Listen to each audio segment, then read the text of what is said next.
What's up, everybody? Welcome back to another show here. Well, before I go off on some old man tangent, let me start the recording, and we shall proceed with the Liberty Talk.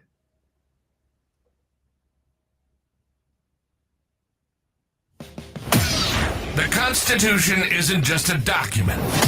It's a blueprint for freedom. We're breaking down politics at every level, exposing government overreach, and going where the mainstream media surely won't. Join us in defending individual rights against the bureaucratic tide. You're listening to the Missouri Liberty Report.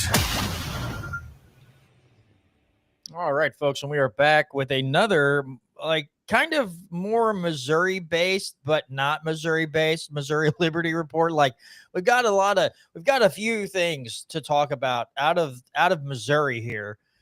And then we've got some other just really dumb stuff, like one from NPR, which, if you say NPR, then you fully expect it to sound like it's coming from someone with a lack of brain cells. But they do have something every year. The guilt train rolls out on the tracks to try to make you feel guilty about Thanksgiving, having food at Thanksgiving. So let me pull up the page here. I'm going to play a few minutes of this audio, and then you can all share in the misery that we'll all feel together by listening to this stupidity.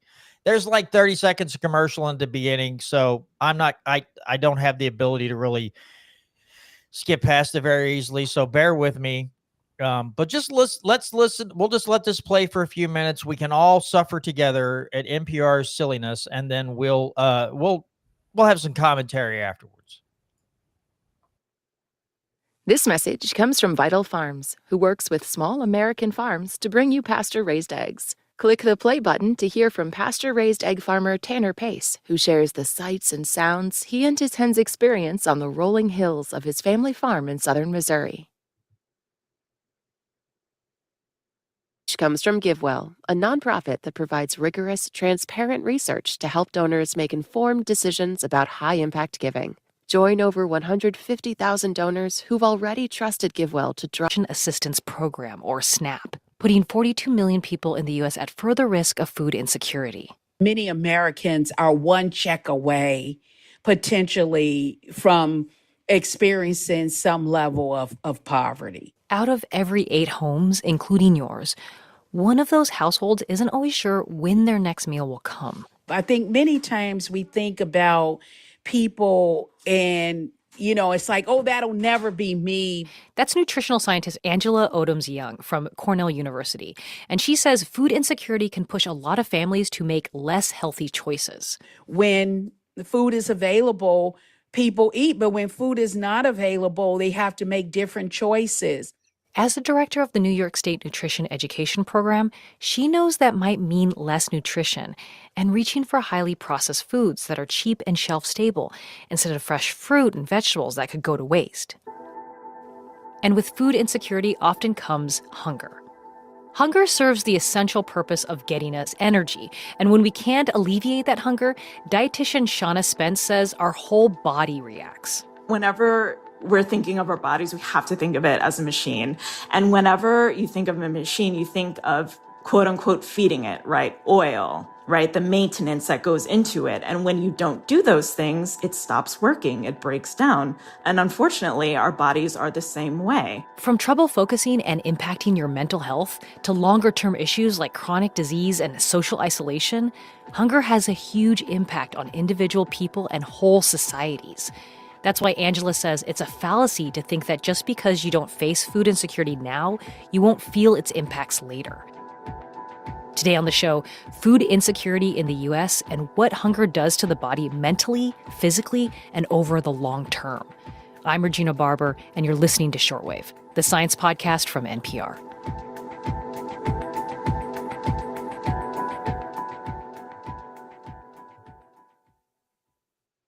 This message comes from Dell Technologies. It's time is reaching the right audience. That's linkedin.com/NPR pod. That's LinkedIn easy for kids to learn to earn. Of all sizes. But Shauna Spence says it's a misconception that all areas of the U.S. are equally abundant. A lot of times when you're in a big city, people assume there's so many grocery stores and people can just walk into any places and just buy food, and that's not necessarily true. Even here in New York, we do have food deserts. A food desert is a term that was coined in the 1990s in the UK to describe neighborhoods that had limited access to nutritious and affordable food. The USDA added nuances to the definition over time to note that people most affected by deserts were low income, and then to refocus on the issue of what kinds of food are available for certain communities. Because food insecurity is more than just certain foods being out of people's price range. It also sometimes refers to the lack of options available at your local corner store. Like, do you have a ton of fruit and vegetables and slabs of meat, or are you only able to get canned goods? So our body needs all three macronutrients, which are protein, carbohydrates, and fat, right? Healthy fats. And so a lot of times, yes, a lot of processed foods, the ones that they sell in like bodegas or delis, are going to be heavy in carbs. Yeah. But a lot of times these snacks, the low nutrient dense foods, they're not going to be heavy in something like protein, something like fiber, or even like the healthy fats. So that's when people are missing out on nutrients. Even the micronutrients, like our vitamins and minerals, those are also going to be missing as well. To stay healthy, our bodies need protein, carbohydrates, vitamins, and even fats in a healthy balance. These faster, cheaper, and sometimes better tasting foods are often less nutrient dense and make it harder to reach those nutrient goals. But sometimes they're the only option. So what happens to our body when it's hungry? According to Roger Figueroa, a nutritional behavioral scientist at Cornell University, as food insecurity gets worse, people can start experiencing hunger. That's when the ghrelin hits. There is this hormone known as ghrelin that is produced by the stomach, and it's known as the hunger hormone. It stimulates appetite, and it sends a signal to the brain that it is time to eat. So typically when someone is hungry, the levels go up. And if you're full, luckily, then the levels drop. When those levels get out of whack and stay elevated, the long-term physical effects can become serious. The longer we go without food, the worse our symptoms are going to be, right? So that irritability and lightheadedness seems nothing in comparison to the signs of malnourishment. You know, definitely losing a lot of muscle, you know, that gaunt look in the face. That's linked to chronic conditions like diabetes, high blood pressure, and heart disease. Malnourishment can also hurt child development. Not getting enough nutrients can stunt growth, weaken their immune system, lower bone density, and delay cognitive development. Some studies have also linked it to infertility in adults. And there's a mental toll, which can start with stress, elevated cortisol levels from bargaining with yourself about your expenses, stretching your medicine or running your air conditioning less, maybe even skipping rent to afford food. The stress of having to make these decisions can package itself into our mental health conditions too. Anxiety, depression. There's also probably trauma. You know, a lot of times that PTSD can also have an effect if we're just used to going without food. That definitely can take a toll. And if that wasn't enough, anxiety, depression, and PTSD are all linked with loneliness.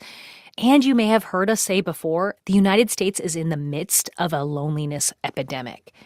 Angela says food scarcity can be another layer. Food anxiety. So we think about what happens with the stress process and cortisol and other things that when people are trying to make ends meet, the household stress that goes along with that, potentially the social isolation that goes along with that. Social isolation was deemed one of the most significant public health issues in the U.S. I don't know about you, but until this episode, I had not fully considered the extent to which my social life is centered around food. But when I want to catch up with a friend, we go out for a meal. I want to celebrate my kid's birthday. I throw a party for her and her friends and grill in the backyard. I sometimes go to happy hour with coworkers. I treat myself to a fancy meal out with my partner when I've had a rough week. None of that can happen if I can't afford my next meal. And Shauna says the trauma of food insecurity in childhood can lead to eating disorders later in life. That even when presented with healthy options in adulthood, that unhealthy relationship with food can carry over. They can still choose to maybe hold out on meals because of that trauma from childhood. They don't feel comfortable eating fully from childhood. Anorexia, binging, overeating because you couldn't before. Shauna says the size of somebody's body does not tell the whole story. Malnourishment doesn't have, I should say, a look. This happened when I used to work in clinical. We get people, in larger bodies, and they would, be malnourished, but they don't have that gaunt look in their face. They don't have, the withering body, and they're dismissed. However, their bodies are still deteriorating, believe it or not, because they're not getting access to those macronutrients like good source of protein, good source of carbohydrates, fat. And Roger says there are other negative impacts of food insecurity. From a social standpoint, food insecurity also can lead to feelings of embarrassment and social withdrawal, especially because the solutions we All right, I'm just going to stop it there because holy jeez and crow. But that was the most NPR audio I've ever heard. They had every box checked, dude. They had racism, mental health. I guess not necessarily racism, but race was a factor. Like race became part of this. The social well-being, and those women sound so hangry. I mean, there's all the article, all women, and they're just all complaining. That sounds like something my fiance would play whenever like she's waiting on me to like cook dinner or go to dinner. And she's like, that if I don't eat, it affects my whole body. It could affect from the tip of your head to the bottom of my feet. There's the whole thing's in disarray when I haven't eaten and I'm hungry. Yeah. Here's the thing. Okay, so to you and I, and most people, everything they said is common sense, except for it can cause PTSD from food insecurity. Like, like if you were to say this guy's been in a war zone and this person missed one meal this week, who do you think is going to have PTSD? I'm not going to go the person that couldn't get all the Cheetos they wanted. I don't know. Right. That's not the person I'm going like probably the guy from the war zone is going to have the PTSD. It was just, I heard it. So I was listening to America This Week, and that's where I heard the audio. I'm like, I have to find this for the show because I literally listened to it on the way home. Matt and Walt were playing it, and I was like, I have to play this for this week's show because it almost sounds like a joke. Like like an SNL skit, right? That's the way it sounds. And of course, they all have their NPR voices. It's very like, I love how they have to have the little musical, undertones and everything else when they're doing it. But again, they drag this crap out every year at Thanksgiving. But what you said before the show, also because of the shutdown and the loss, the SNAP benefits didn't go out on time and all that stuff, really help push it. But every year it's like they try to have you like make you feel guilty about eating food at Thanksgiving with your family. Like, don't eat so much, don't be a big fat fatty. And you're like, this is the time of year when you turn into a big fat fatty because everybody's making all this good food, turkey and stuffing and all the vegetables and like the pies and stuff. Like, this is when you become a big fat fatty. Like, right? Yeah. And not so dude, leave me alone. I also hate how they went after like they're talking about food deserts and about how they're in low income areas. And we've covered on this show a couple times about the food deserts. It's because the people in some of those areas were robbing the stores to the point where massive corporations who can normally afford to take some loss on theft and missing items had to shut down entire stores. Because the people who live in those communities were robbing the stores to the point where, and again, I do feel bad for like people who didn't steal from the stores and the store gets shut down, but it's not the business's fault. And you can't have government just come in and run grocery stores because people rob them. Like the solutions to any, like they love talking about this big problem, but they, first of all, in classic NPR fashion, they never truly address the heart of the issue. They only talk about the symptoms. They're like, oh, well, people are hungry, but they never like hone in on why, you know? They never really focus on well, like individually speaking, it's like, oh, why couldn't you afford to feed your family? You know what I mean? Like break down someone's finances and see if maybe they're just a lot of the people who are getting these SNAP benefits, if maybe they're just not spending their money as wisely as they could if they can't afford to feed their family. Because I talked about this, I don't think it was last week, maybe the week before, but you shouldn't, like as a man, I couldn't imagine wondering if I was going to be able to feed my family.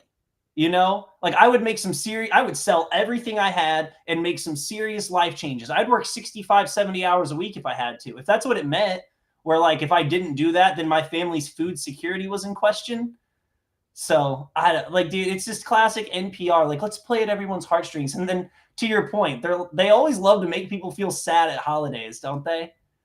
Like they love coming out, like every holiday. They're like, oh, here's a reason not to like the holiday. Christopher Columbus was bad. Christmas isn't real. You know, Thanksgiving is about feeling bad for the hungry. Yeah, I'm just, I don't know, bro. And you know, the other thing is they talk about all the effects of food insecurity or hunger or whatever. They don't ever they never want to talk about what's causing people to struggle so much, right? Even middle-class families are taking economic hits. And they don't want to talk about that. They'd rather talk about they'd rather just complain about something else or make you feel bad about having all this food when other people don't. You're like, but are you getting at the root of the problem, right? And then when they talked about loneliness has been a big problem in this country. Yeah, what caused that? Your stupid COVID policies that you were all behind and scared people into staying in their homes. And some people are probably still messed up from that mentally, possibly, right? Because they lost time with loved ones. Maybe loved ones passed away and they couldn't go to the funerals. It's eating at people. Don't want to talk about that. Where's the loneliness part? That doesn't come from because you have a little less food at sometimes. You're not going to, loneliness isn't going to kick in unless your social life depends solely on food. If food's not involved, hey, if food's not involved, I'm not hanging out with you guys. Like, yeah, then if no one has food or no one's going out to eat, you might be lonely because your buddies aren't out eating somewhere. But if you have any sort of friends or people that you can associate with and have conversations with, I don't think loneliness and not having all the food that you want, I don't think those things line up. That it just, and again, look at this stupid food pyramid that they've passed around in schools for decades. Here, have 9 servings of grains and like 2 of protein. Why do you think people eat the way they do? Because you taught them in school crap diets.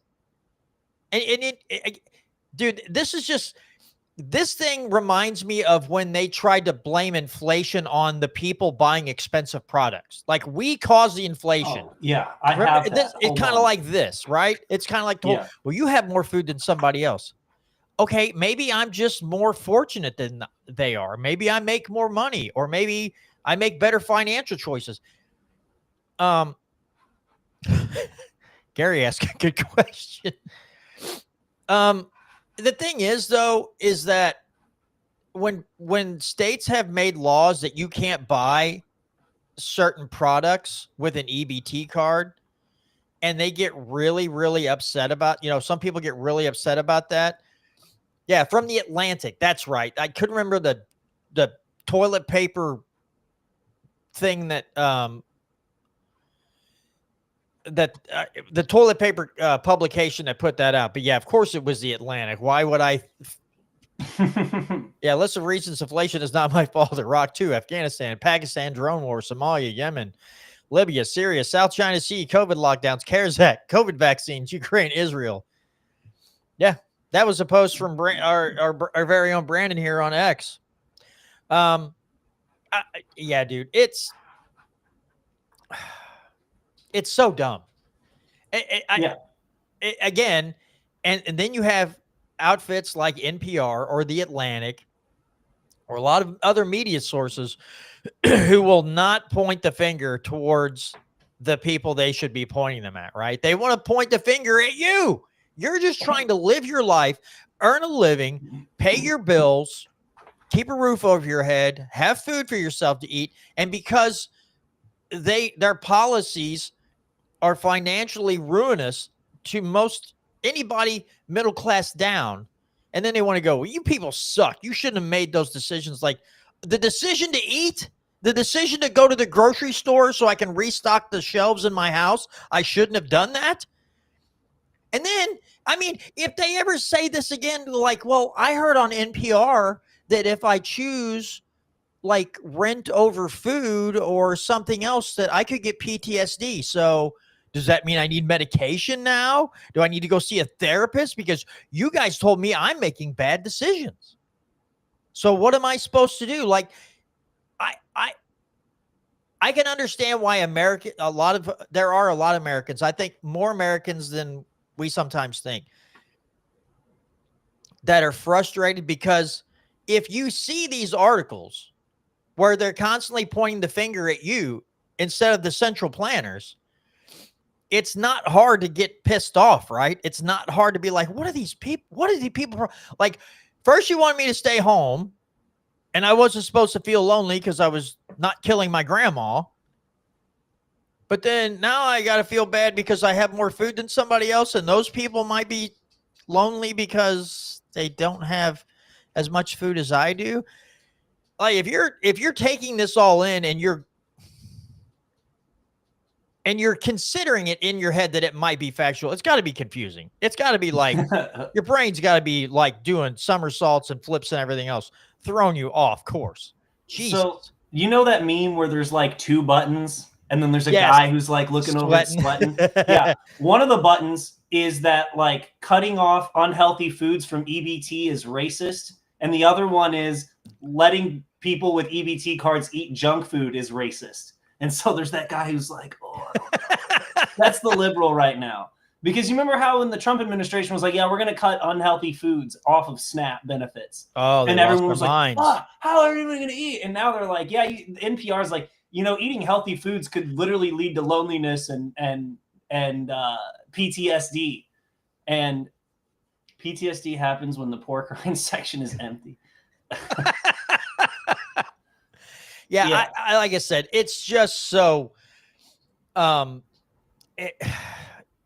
how do people take any of these so-called like news outlets seriously when this is the kind of crap they post all the time, back and forth, just like a ping pong? It is like the ball is just made of stupid, and they're just smacking it back and forth, and there are people just like heads going left to right watching the match, like, oh Jesus. I'm surprised more than the population in the United States now isn't completely insane, like literally losing their minds. Like you were kind of getting at a second ago too. This is like the newspaper that this is one of the newspapers in the like hold your wine glass with your pinky out, hold your nose up kind of publications. And then it's just the dumbest thing you've ever heard. It's like, do you know people get sad when they're hungry? Did you know when people are hungry, they don't feel as good as if they would have ate food? And you're like, wait, this is the newspaper that all the leftists are like, no, I listen to NPR in my Prius on my way to my public school job every morning. And after that, I go to Whole Foods and I pick up some lentils and organic coffee beans. And then I go home and I have my hoity-toity meals while I look down at the rest of the conservative people who have real jobs and stuff. Yeah. Don't forget your oat milk or any kind of alternative to dairy. Don't forget, you got to have that with your organic coffee beans. Yeah. I wish there's another time that, you know, like if this didn't go out on radio, I would love to play that part of his stand-up act from Lewis Black when he talks about going in the milk section of a store and just seeing like all the different things of milk. And he goes on a classic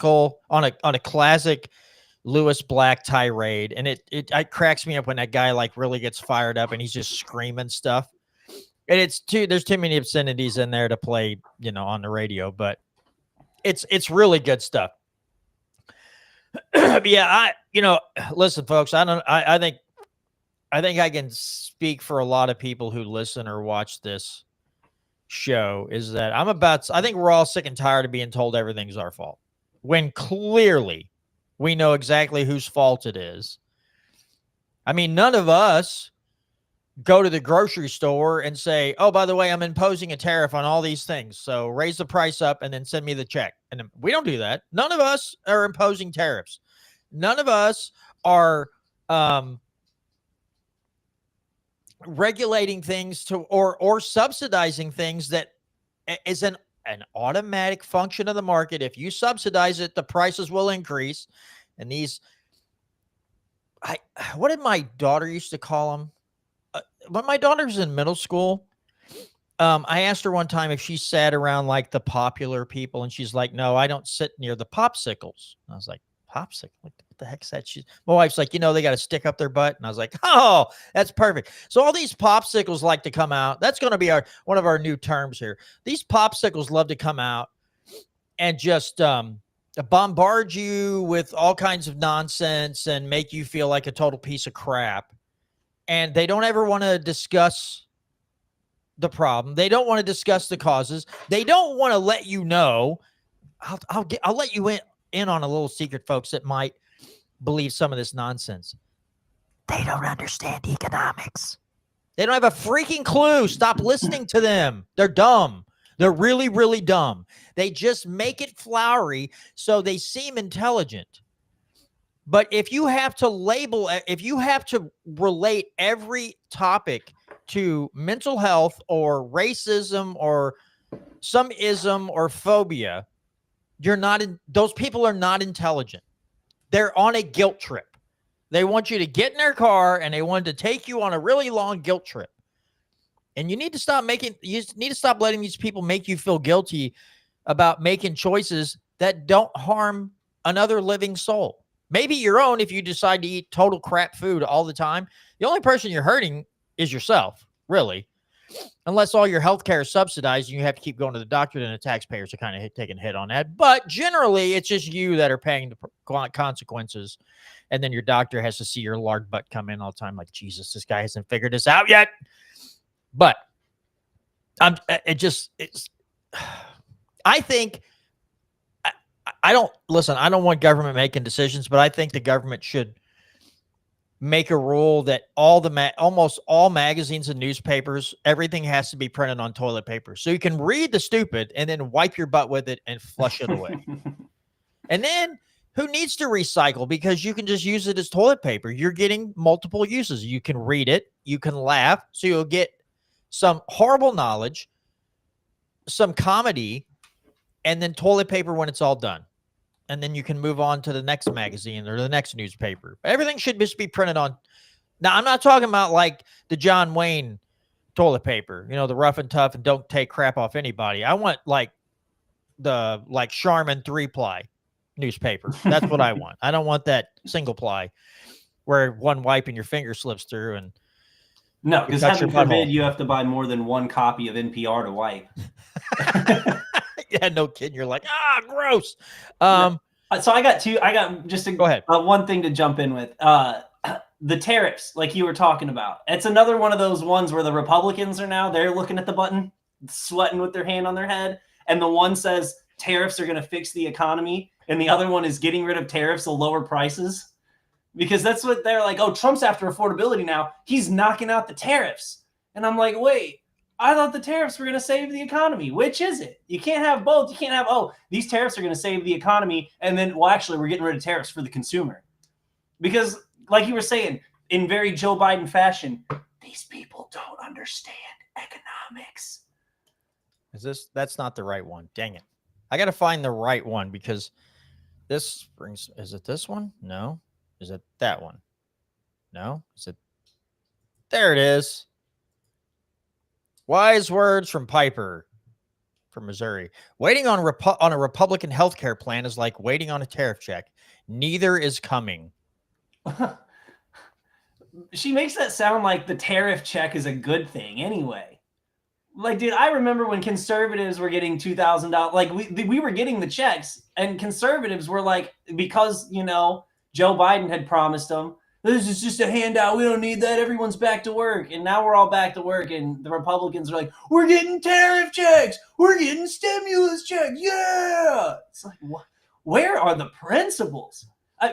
I'm looking around. I've been trying to find conservative principles around here, and Where's my what about my principles? My principles, dude. Give me I need a milk carton. I need to get a wanted on a milk carton missing Lost principles for conservatives, because that is nowhere to be found right now, man.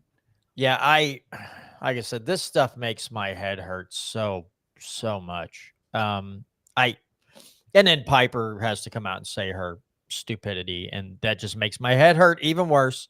Now, this next article I'm going to bring up is from a local newspaper here in Owensville, but this applies to everyone across the board in the state when it comes to pay raises for a lot of your county positions. So let me pull this article up here.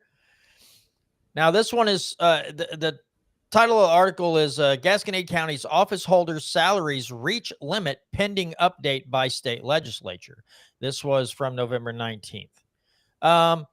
With their salaries tied to the county's total assessed valuation, Gasconade County's various office holders have reached the top of the pay scale, pending an extension by the Missouri General Assembly.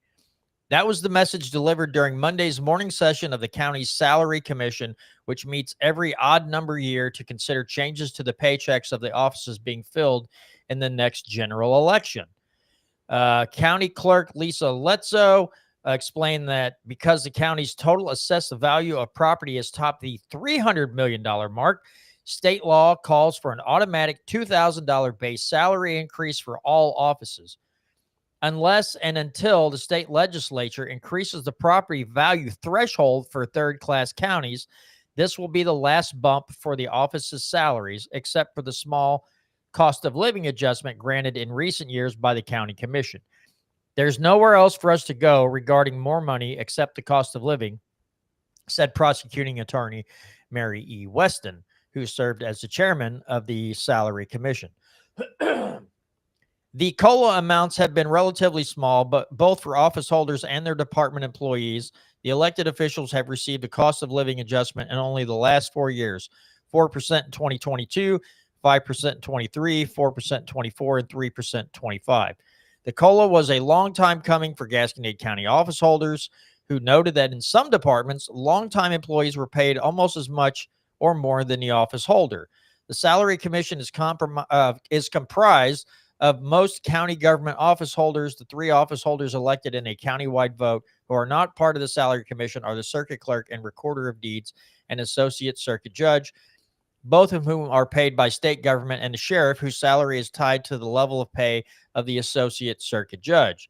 If the county commission agrees to grant a COLA to employees and office holders for 2026, it will be included in the upcoming budget process for next year.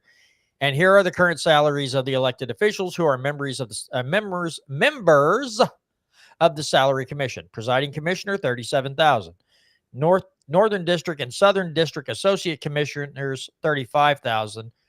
County clerk, $52,000. Treasurer, $52,000. Collector, $52,000. Prosecuting attorney, $64,000.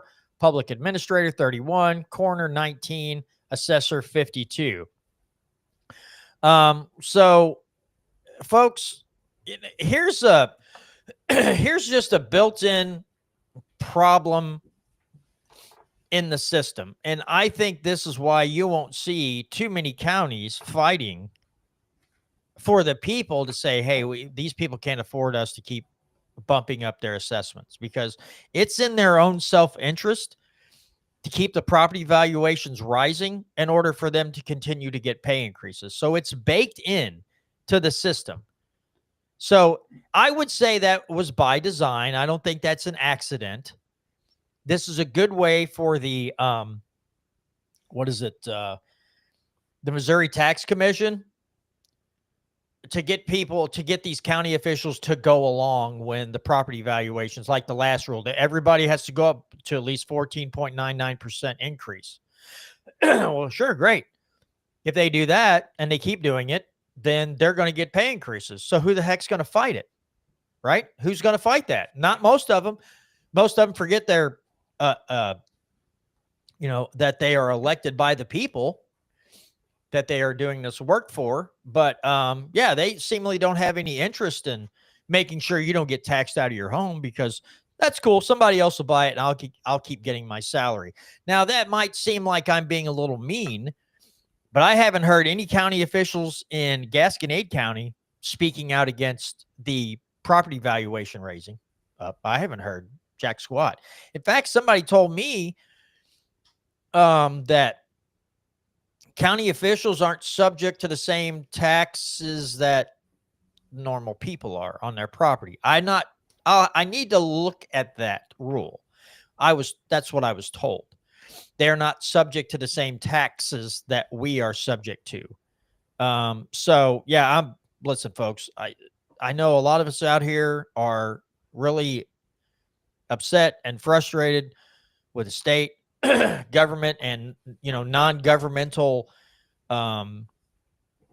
entities like pressuring assessors to sign on to these agreements saying that they will raise property valuations when they say, or they're threatened with their budgets or their jobs or whatever. Man, we got to elect people who are willing to step up and say, we're not going to sit here and keep taxing people out of their properties. We're just not going to do that. This crap is just entirely too ridiculous. And, but I did not know this up until that article popped up on my Facebook page the other day. And I was like, oh, that's real nice. That's real nice to see. It's good to know. It's good to be, on top of this, so we know for sure that this is part of the game. So just be aware. I would say we need to be on the lookout for some of these county officials pressuring the legislature to do something to continue to get pay increases instead of just cost of living adjustments. And so it's something we need to be aware of, because, let's face it. Where's the money going to come from in the end? It's going to come from us. They're not going to pass some special tax. Oh, they might. They might put a special tax on the ballot, or they, pressure the legislature into doing something. But it will not be to the benefit of the people. It'll be a benefit to the few, the proud, the elected, I guess, or whatever. But I don't know what your thoughts are on it, Brandon, but this stinks to high heaven. Oh, 100%.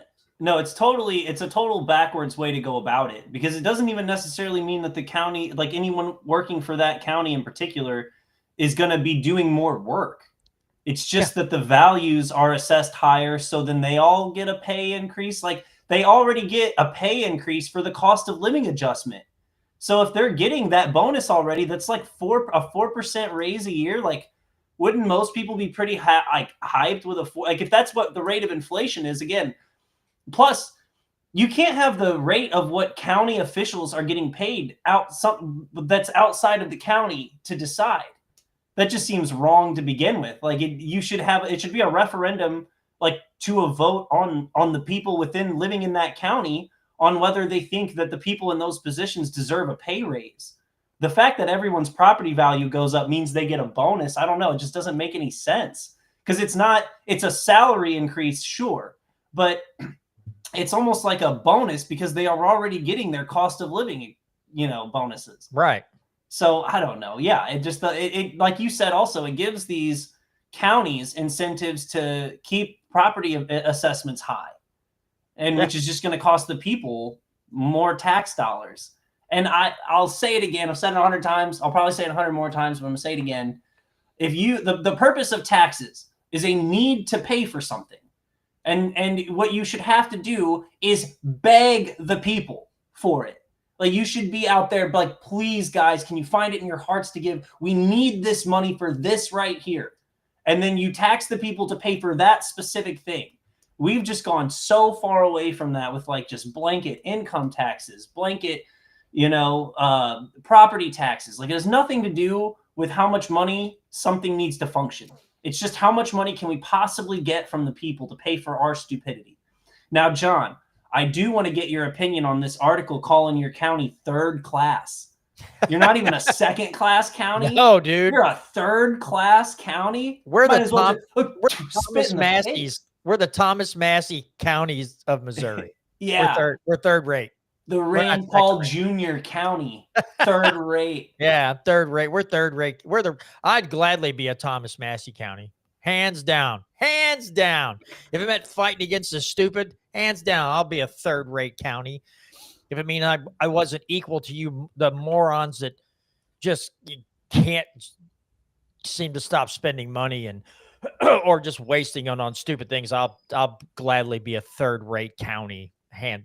But again, this is baked into the system. I think this kind of ensures compliance from assessors and other county officials, because anytime when I was at a Gasconade County Club meeting, they were talking about it, and they're like, well, I just don't like the thought of getting rid of personal property tax. Like, Texas does it, and when you go to renew the tags on your plates, well, it's expensive. I'm like, yes, but you're also not getting a bill every single year, December 1st, that constantly increases because some outside non-governmental agency is putting pressure on assessors. I'm sorry. If you say it's going to cost me a little more to renew the tags on my plates rather than get this bill every year, basically I'm renting my property from the government. I never own my property. I'll take the increased license plate renewals, hands down. And that might actually mean I own the freaking car that I'm putting the plates on. So yeah, I'll take the increased cost. But also at the same time, it's like, okay, so you don't pay property tax. Now you pay a higher sales tax. How about you just stop spending so much money? Yeah. Like, how about the government just cut some spending? I don't know if it started yet or not. I know Tom would know. We got to be getting close to pre-filing legislation for the State House, right? December 1st is when you can start pre-filing bills for the next session. So that means very close. Well, Tom March Tuesday next week, there's a potential we could be highlighting a couple pre-filed bills. Yeah, if they're on the I always go to legiscan.com to check. But yeah, if there's pre-filed bills, I'll have to remember to start scanning that website on December 1st and see. Yep, Tom says yes, December 1st. Let's talk some more Missouri stuff, right? I know there were some unhappy folks the last time we spoke about Justin Sparks and what he was doing with trying to get daycare centers built for St. Louis County Police employees, and that made some freedom folks very upset. I don't care, but let's take a look at this one here. I gotta find. I hope this. Let me see. That's not it. That's not it. This is it. Doink. The Missouri Freedom Caucus congratulates Vice Chair Justin Sparks. The Missouri Freedom Caucus is excited to announce Vice Chairman Justin Sparks has been selected to work in the Trump administration with the Department of Homeland Security. Before successfully running for Missouri State Rep, Vice Chair Sparks had a long and storied career working in law enforcement. We are so very proud that Representative Sparks has chosen to protect and serve the people of this state and nation once again. But all of us in the MOFC are sad to see him step away from the legislature. Representative Sparks joins other alumni of the MOFC that have continued their great success outside of the Missouri House and Senate, namely Congressman Eric Burleson, Congressman Bob Onder, and Missouri Secretary of State Denny Hoskins. Presently, the MOFC maintains a healthy position throughout the legislature with members with leadership positions in the Senate Judiciary Committee, House Children and Families Committee, House General Laws Committee, House Ways and Means Committee, House Subcommittee on Appropriations, Health, Mental Health, and Social Services, House Special Committee on Tax Reform, House Special Committee on Redistricting, the Joint Committee on Education, and the Joint Committee on Administrative Rules. On behalf of the MOFC, its alumni, and all of our staff, we congratulate our Vice Chairman, Missouri State Representative Justin Sparks, on his new employment within the Trump administration. Moreover, we are so very thankful for his service to this great state and our legislature in the field of law enforcement and now federally within the Department of Homeland Security. May God be with you, Justin, and may you succeed in your pursuit of keeping our republic safe. That's real weird because they don't act like we're in a republic most of the time, but that's a pretty funny statement there. But yeah,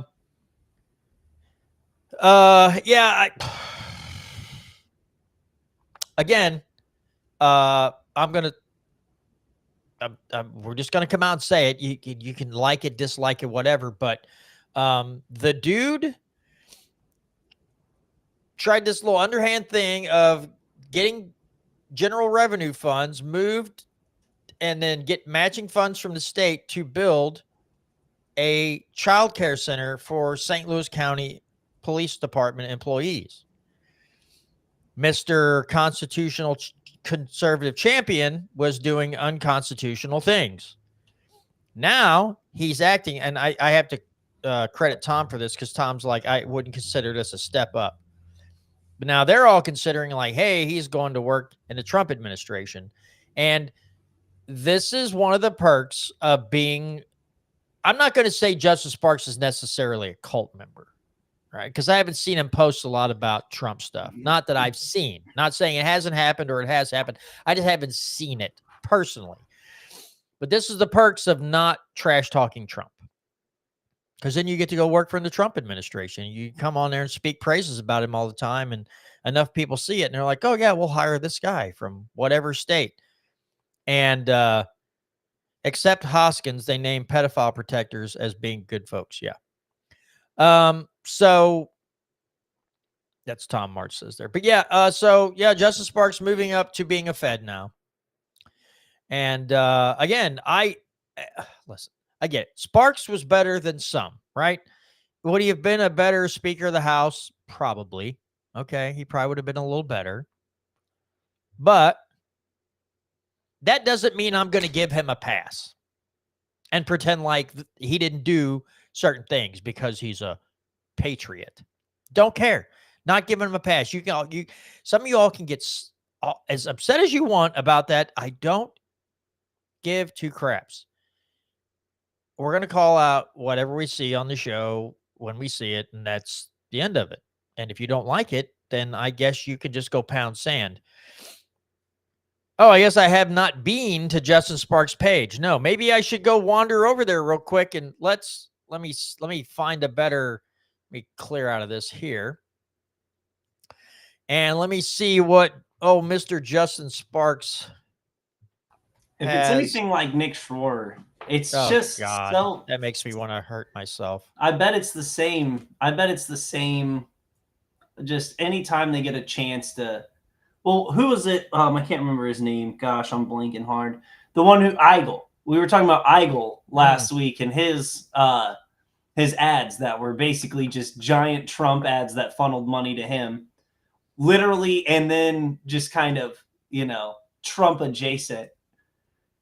It's just the MO. It's like that's the thing is that all of these small time state house reps, they have grandeur of being U.S. reps, U.S. senators, and then being these ambassadors and all these different federal agencies. It's their ladder for them. It's like they're moving up, and so it doesn't matter if they have principles. Principles, that's for the losers. That's how Republicans feel about it. Yeah. So it looks like, let's see this. It looks like an individual by the name of Niles Stevens has has the support of Justin Sparks to run for that. Let me see. So here's this individual here. Looks like he must have been at he must have been a delegate at the 2024. I'm assuming that's the RNC in Milwaukee. Yeah, RNC 2024. I can read it back there in the back. So I'm assuming this is another big Trumpster. We've got the old thumbs up thing going on at the RNC, and I'm assuming, yes, he is going to be another Trumpster in Jefferson City if he wins. And of course he's got, let's see, there was a post. Well, that didn't take long. Justin Sparks' opponent is opening her campaign with a blatant false attack on Representative Spark. The quote is on Justin Sparks' opponent's website. Our current representation doesn't listen to us. I want to represent District 110, not ignore it. I want to meet with you. I won't ever run away from constituents. Who is this person that they're talking about? They don't see. It doesn't say who it is, though. So it said his opponent is opening her campaign, but it doesn't say who the person is. I may have to dig into that. And what district? So House District 10. Let's do a quick web search here. District, what'd I say, 110? And I'll just put in candidates for right now. Let's see. That's from 2024. I don't see anything.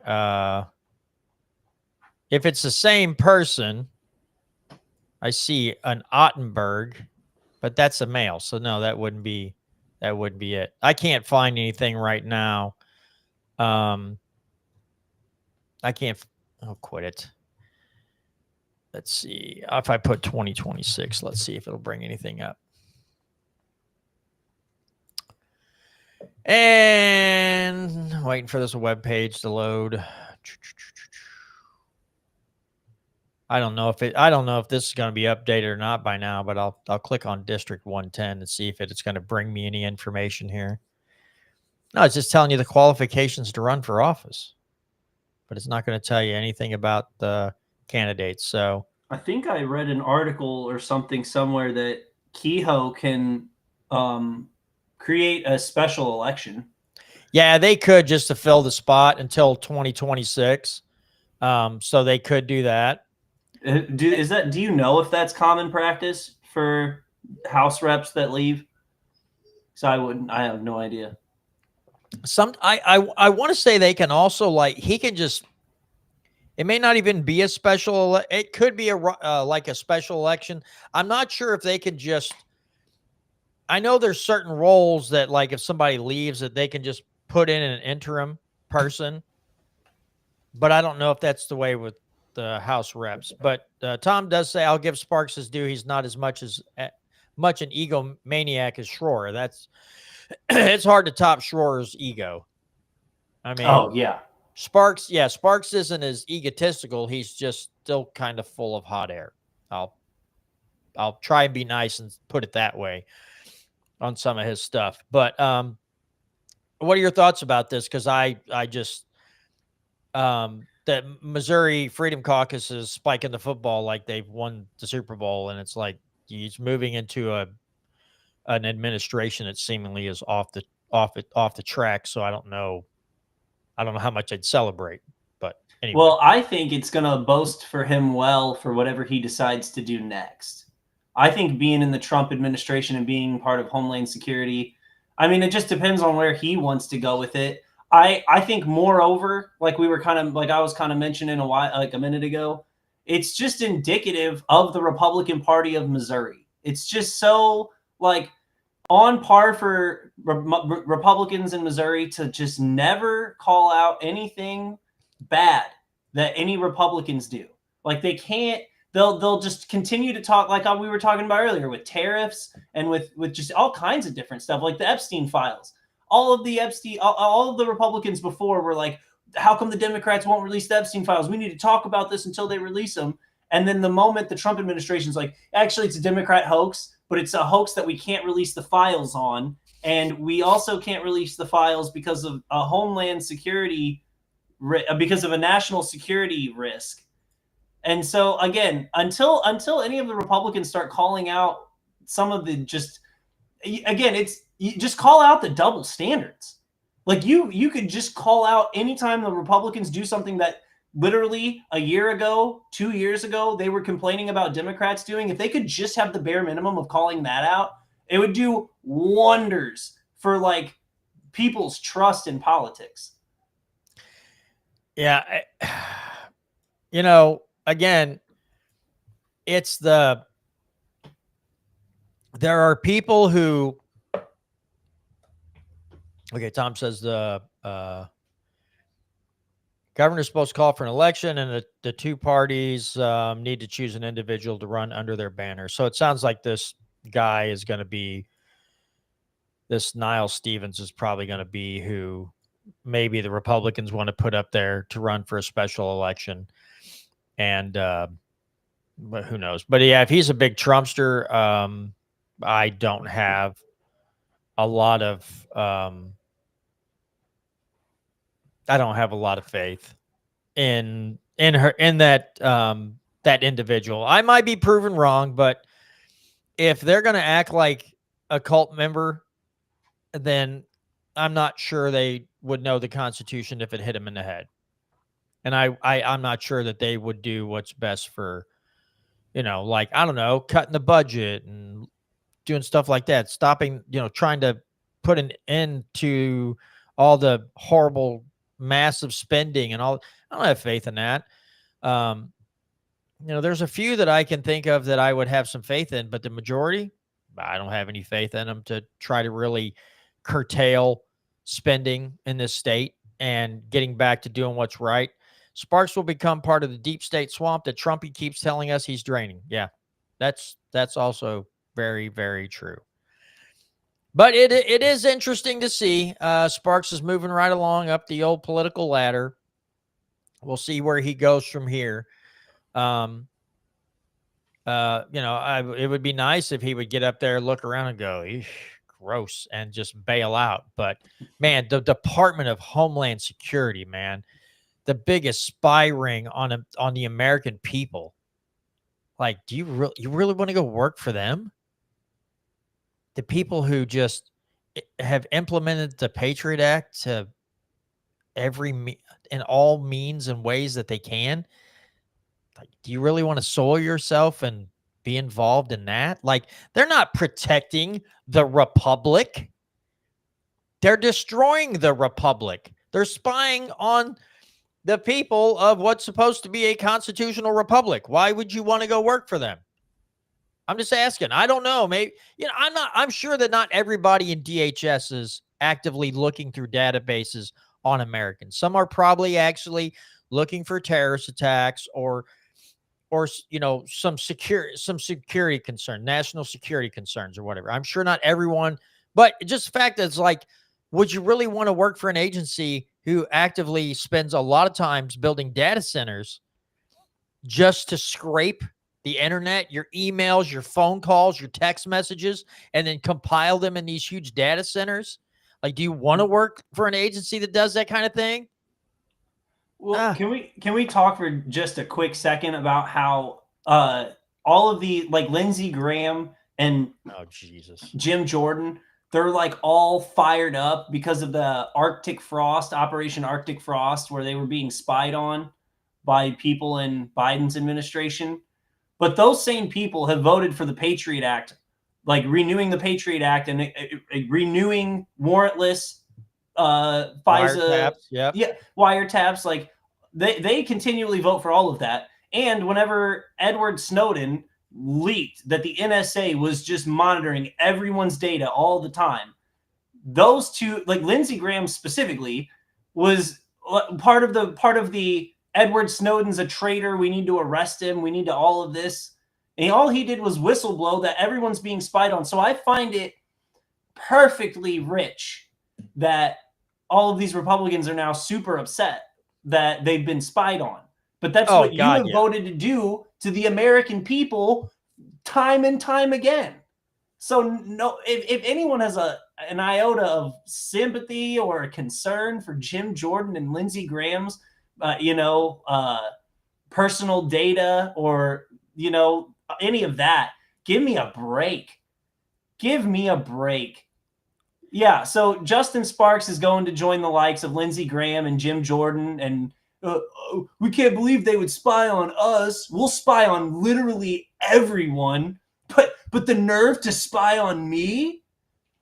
But it's like Tom was kind of saying,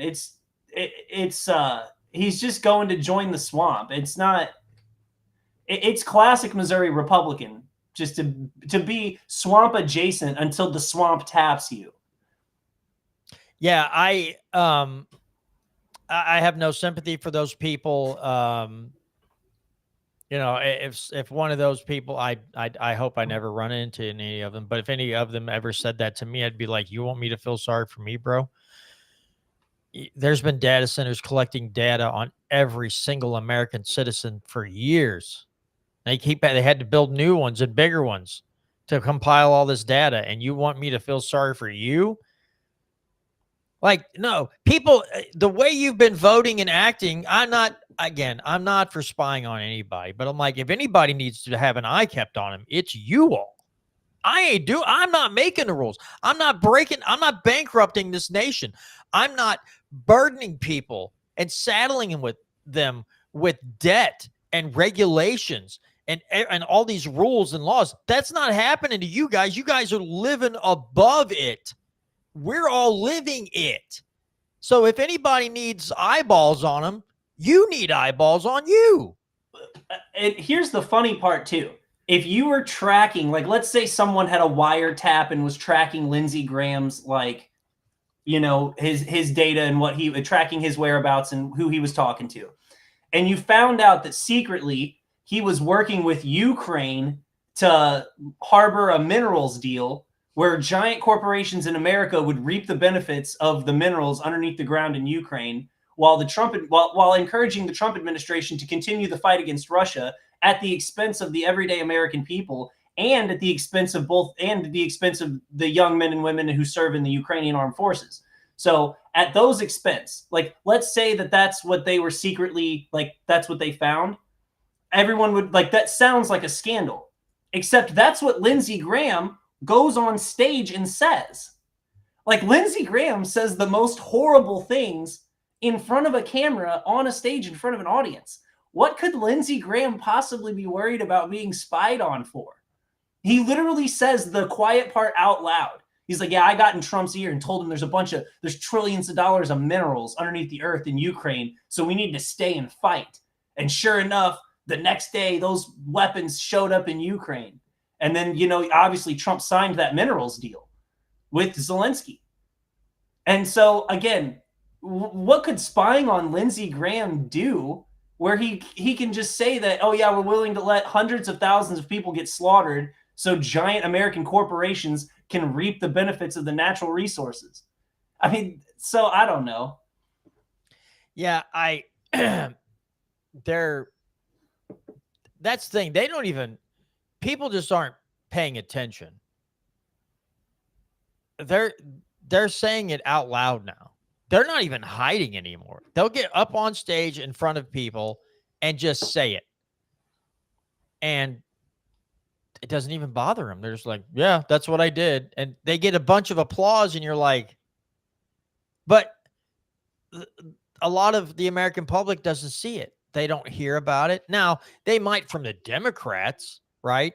But those people like, yeah, that guy did it. He sucks, right? But the Democrats aren't also going to announce that they'll do it on a different stage, announce the shady crap they've done.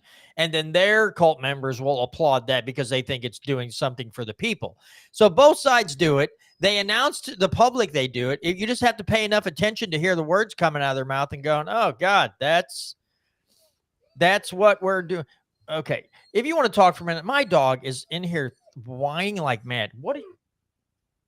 Yeah, I got you. No, So another thing that about like the whole like with Lindsey Graham in particular, the Democrats, whenever they don't ever go after Lindsey Graham for like the horrible war stuff he's on. It's always coming from the right for some reason.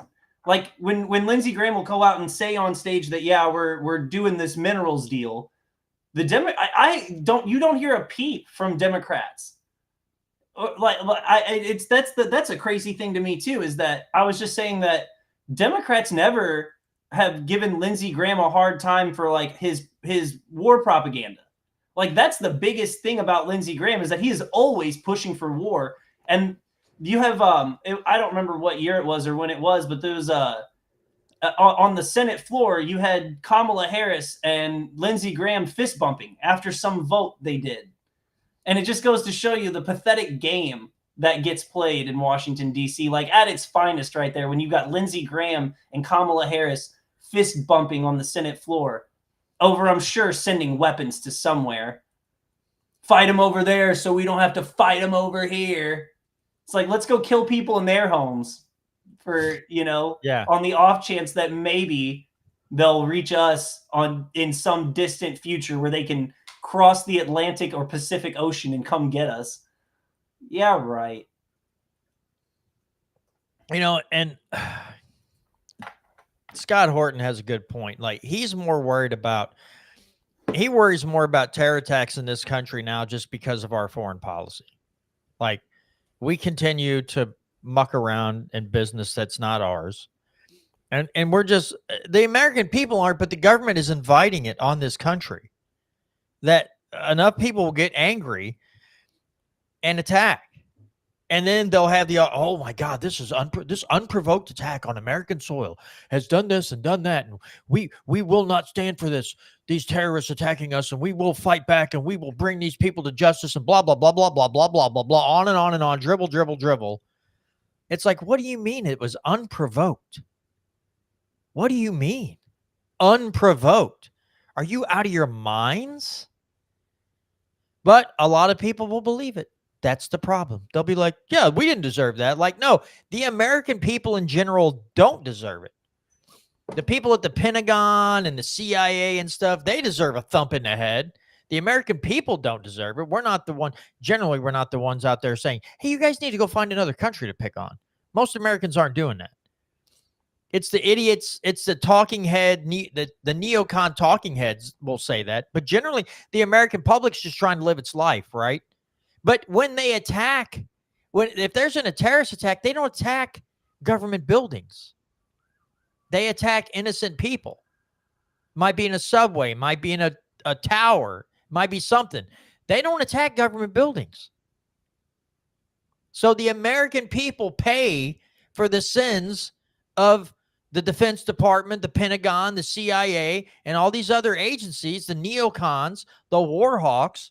If there's another terrorist attack in this country, we pay the price. And then what happens? Exactly what the founders envisioned. That tyranny is just, I can't, forgive me, I'm paraphrasing here.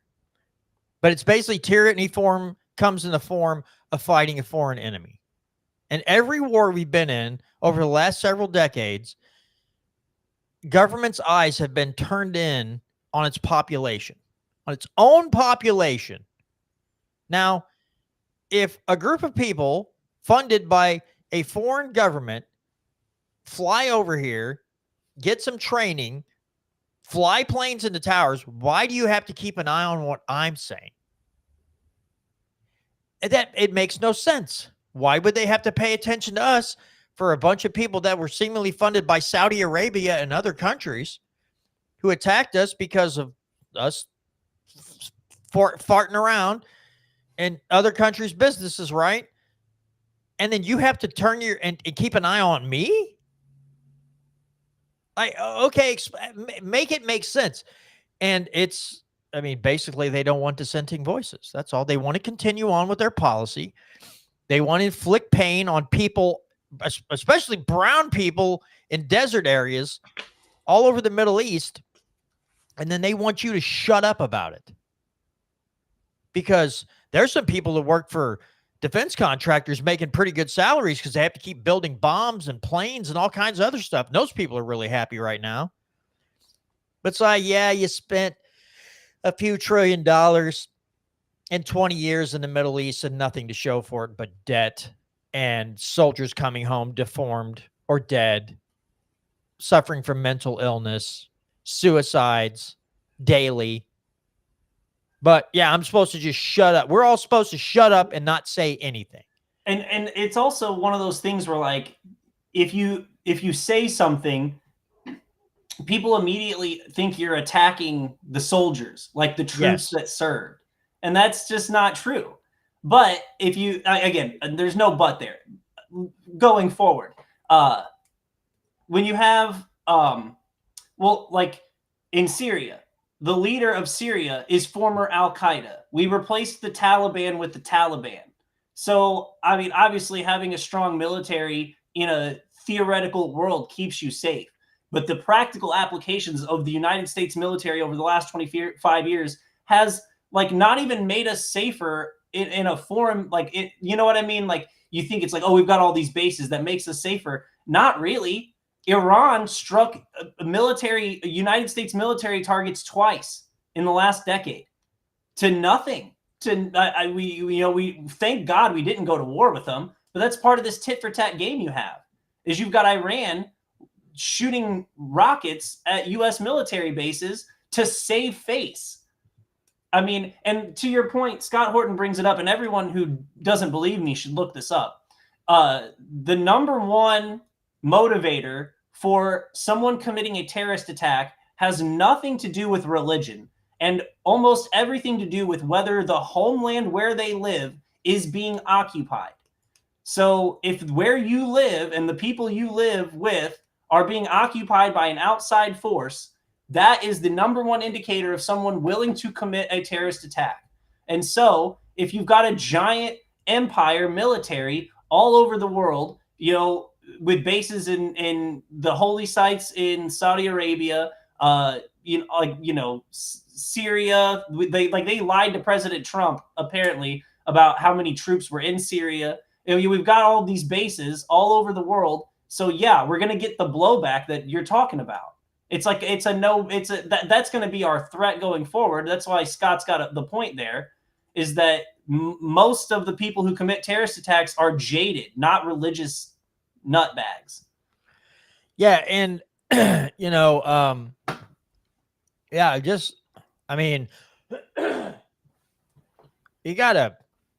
just gotta be smarter than and not be so quick to back a war. And again, with the whole Ukraine-Russia thing, the left and a lot of the Republicans were for it. There were more Republicans than Democrats against the Ukraine-Russia conflict, and now those voices are pretty much eerily silent.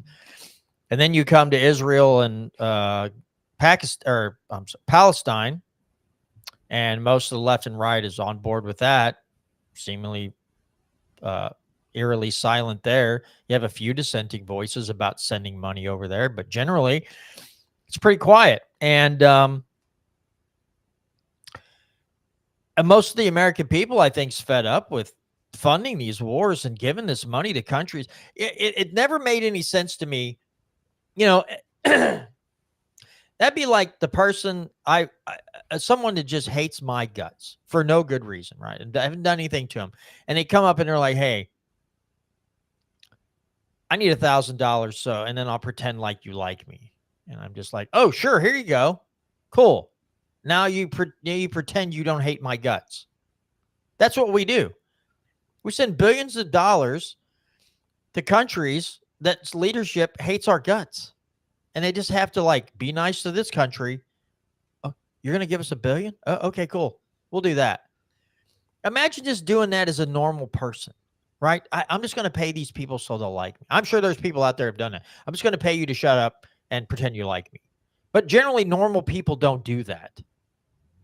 Normal people don't go, yeah, well, I'm just going to drop a bunch of money into these people's laps so they'll like me. and they won't talk smack about me on Facebook or something. And you're like, what are you doing exactly? Well, they usually wouldn't call that a partnership the way the United States does. Like if you were Right. paying someone not to beat you up, you wouldn't be like, yeah, we're partners with Egypt. We're partners with Jordan. The partnership, we give them money so they don't bomb Israel. Oh, that's the partnership. Oh, okay. Sounds more like a threat. Sounds more like A extortion. bribe. Yeah, it sounds like a Yeah. bribe. And So I don't know. It just that's just embarrassing. Like I said, normal people don't act like that. Even people with a lot of money don't necessarily act like that. But because it's their money, right? But when it's the government and they can steal the money from you, then that's different because it's not their money. So they can just do awful, dumb things with it. And then they get to pat themselves on the back like they're doing something great. Speaking of, I want to bring this up before we go, and we can go back. But Mike White, who ran for office he ran for state office in Arkansas as a libertarian. If you don't follow him on Facebook and stuff, you got to follow this guy. He's got some really good posts. He's got, well, I guess it would help if I shared the page on the stream. That would be the smart thing to do. But this is a post from Michael White, Arkansas Liberty. All right, status pop quiz. And we're just talking about dumb things that has to do with government, right? The Amazon warehouse in Little Rock just closed for good because the building isn't safe in an earthquake. It opened in 2021. It cost hundreds of millions to build. Before one brick was laid, the city and state had to approve every plan, do inspections, sign off that it was safe. Amazon paid millions in permit fees, plan review fees, fire sprinkler fees, electrical fees, mechanical fees, reinspection fees, you name it. Rough number from Little Rock's own fee schedule and size of the building, Amazon probably paid between $3.5 and $4 million just in government fees for all those approvals and inspections. Read that again. So the same government that collected millions of dollars to make sure it was safe, quote unquote, is the same government that missed a major structural problem bad enough to shut the whole place down 4 years later. Nobody's saying exactly how much was paid in total because the records are scattered, but it's a lot of money for a rubber stamp that didn't work. That's government inspectors saying, looks good to us, and now 4,000 people are out of a job and the building is worthless. Just seems like somebody ought to answer for that, and that is absolutely 100% correct. Thanks to Michael White for pointing that out. That's first I'd heard of that. Talk about ignorance. That's the thing. I hear people say, well, you got to have building codes. You got to have these code enforcers. You got to have this. You got to make sure the house someone's building is safe.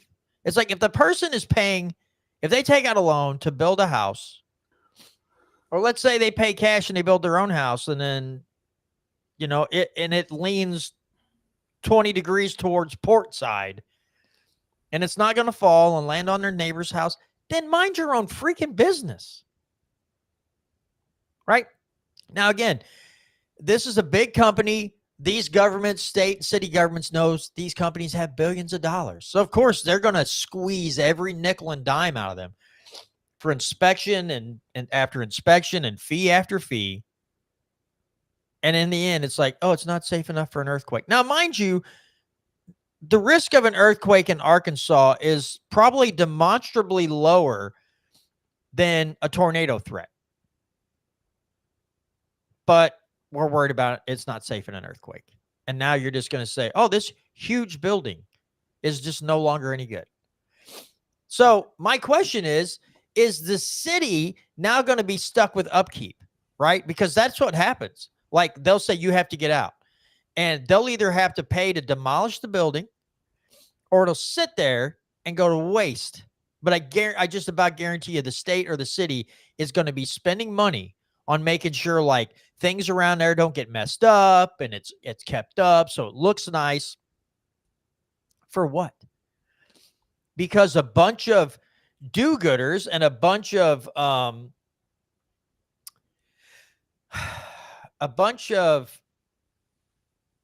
professional extortionists said you have to do all these things to have your big building here that employs 4,000 people.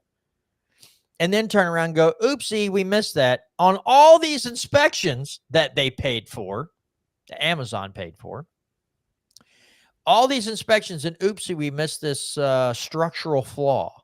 It's not safe in an earthquake. You know, if I'm Amazon, I'm like, an earthquake in Arkansas. Again, it could be close to the New Madrid fault line. I'm not saying an earthquake couldn't occur. But are they worried about tornado? Like structurally sound for tornadoes? And Arkansas has been seeing its share of tornadoes over the last few years. Nothing about that. And I guarantee you a big tin building with metal trusses and, you know, beams and all that, if a tornado goes through, it'll just rip the building to shreds. No problem. Just if an earthquake hits, that's different. Yeah, an earthquake that hasn't occurred strong enough since the 1800s, I believe, anywhere close to there, to destroy anything.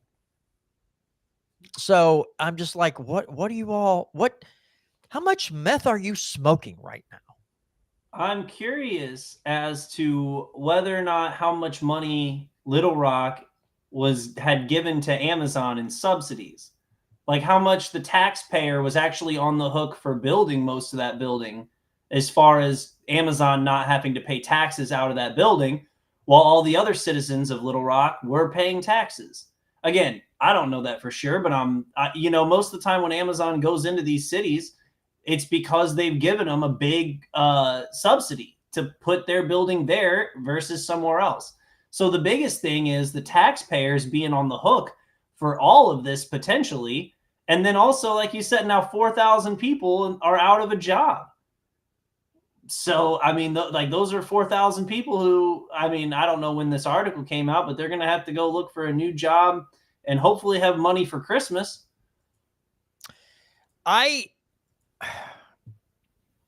If I was a business and that happened to me, I think I'd have to go through and sue every inspector that ever looked at that building and looked at those plans and said, you guys said this was perfectly A-okay, and you've shut down a major hub for me. So I think you personally owe me some money. And no, won't happen.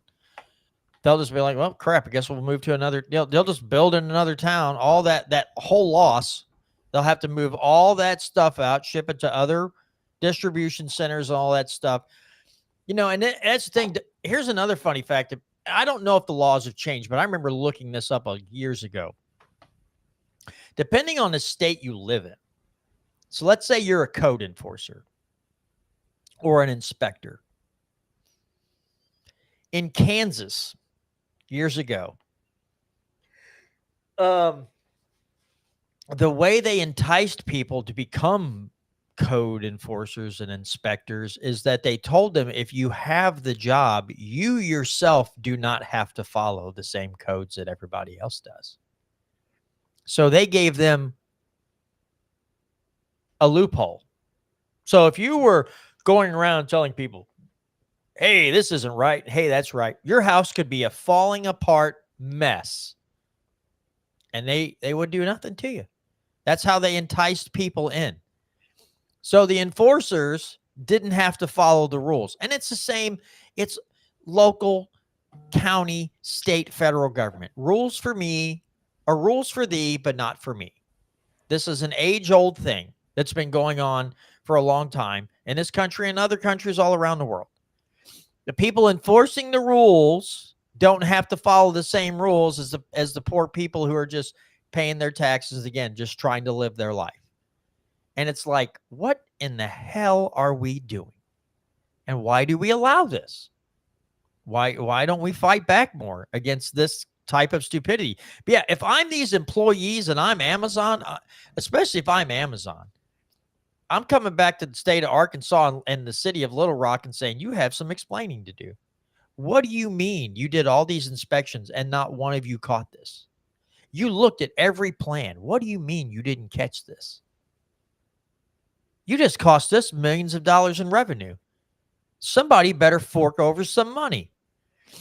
And again, just like so many other stories and topics that we've covered on things like this, that's the only way these people learn their freaking lesson. Right. But you know what would happen if Amazon decided to sue the city of Little Rock? You think those city inspectors are going to be out any money? I mean, you think there's going to be any repercussions for any of? No, they're just going to pass. Right. It's just that bill's going to get passed back on to the people of Little Rock. So not only did they subsidize to build the building, pay the inspectors to do the bad job inspecting it, then lost 4,000 jobs for the city. But then if Amazon decided to sue them for that, then the citizens would once again be on the hook. Yeah, we need I hate to say that the federal government needs to. These states need to pass laws.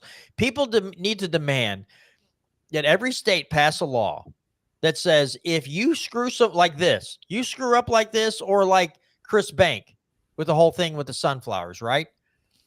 You're causing people, or Vincent Cooper with what he's doing with the school board. You can't hide behind an insurance policy. You screw up and you inflict a casualty on someone's natural rights, you monetarily will pay. I don't care if you go broke. But states need laws like this. The city officials, inspectors, county officials, state officials can't hide behind some, or you force them to be bonded. But the taxpayers themselves will not pay for the misdeeds of an elected person or an unelected person, some bureaucrat that the bureaucrat will pay out of his own pocket. And if he wants to bond himself, but he's paying the fees to be bonded, so be it. But he's the one taking the financial hit. And I don't know if I could ever get a law like that passed if I wrote language for a bill like that in the state of Missouri. I don't know if I could ever get that to pass.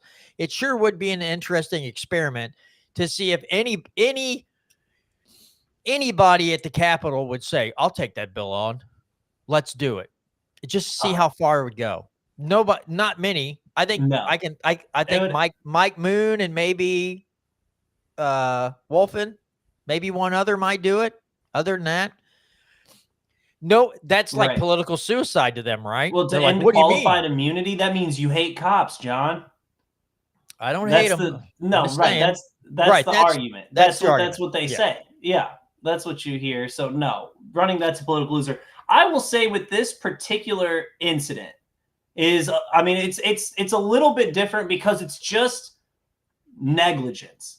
Like, it's just the most egregious form of honest negligence. Now, with Chris Bank and with Vincent, those are personal. Those are intentional acts of denying someone their natural rights. And for that, there should be no protections of any sort of, behind any sort of government wall of bureaucracy. There should be no red tape around those people. If you intentionally and knowingly violate someone's natural rights, couldn't agree with you more.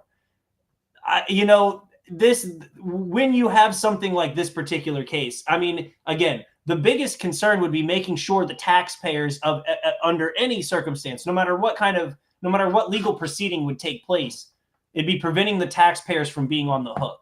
But it is a little bit different whenever you just screwed something up really badly versus intentionally were denying someone their rights. When you intentionally were banning them from public school board meetings, or when you were changing, city ordinances to put someone in violation, specifically targeting them, then I think there's a little bit of difference there. But I would love to see somebody put a ending qualified immunity bill on the floor. The problem is, I think, especially in Missouri, you'll get a way harder pushback from conservatives on that. The Republicans don't want to touch that because, like I said, it makes them look like they hate cops. Now, you might actually get a Democrat in Missouri who would put forward some end qualified immunity. but I don't think a Republican's up for that fight right now. Well, and the thing is too, like, you know, people will look at this differently because it was Amazon. What if some dude, like small business owner, builds a new building and then suddenly one day they're like, oh, sucks to be you, but we have to close this whole thing down because it's not safe for an earthquake. Okay, what recourse does this guy have? He's just screwed and he has to close the building down and then fight to go find some unoccupied building to move his business into and lose money out of days of not operating. What recourse do they have? They have none, because if he sues, the taxpayers take the hit.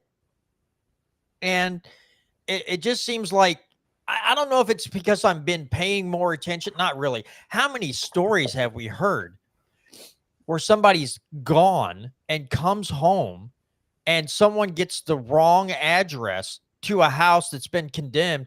They come home and find the home that was not condemned just like bulldozed down. They come home and their house is freaking gone. And no one pays a price for it. No one's like, you're out of a job. They're like, well, this is the address you gave me. Wrong address, bro. I've heard, there was like 3 stories in a year period of time. Somebody gone and come back and their home has been leveled because somebody gave the demolition crew the wrong address. Oh, man. Okay, so somebody's paying for that, and it ain't me. But then they're like, no, that's not that. And then we're not responsible for that. What do you mean you're not responsible for that? Dude, you leveled my home. I'm not saying it's okay, but I will say I'm surprised we don't see more killdozers in the United States sometimes. Because let me tell you something. If I come back from vacation and my house has been bulldozed, dude, you're going to be peeling me off people. Like, you're going to have to scrape me off like wallpaper.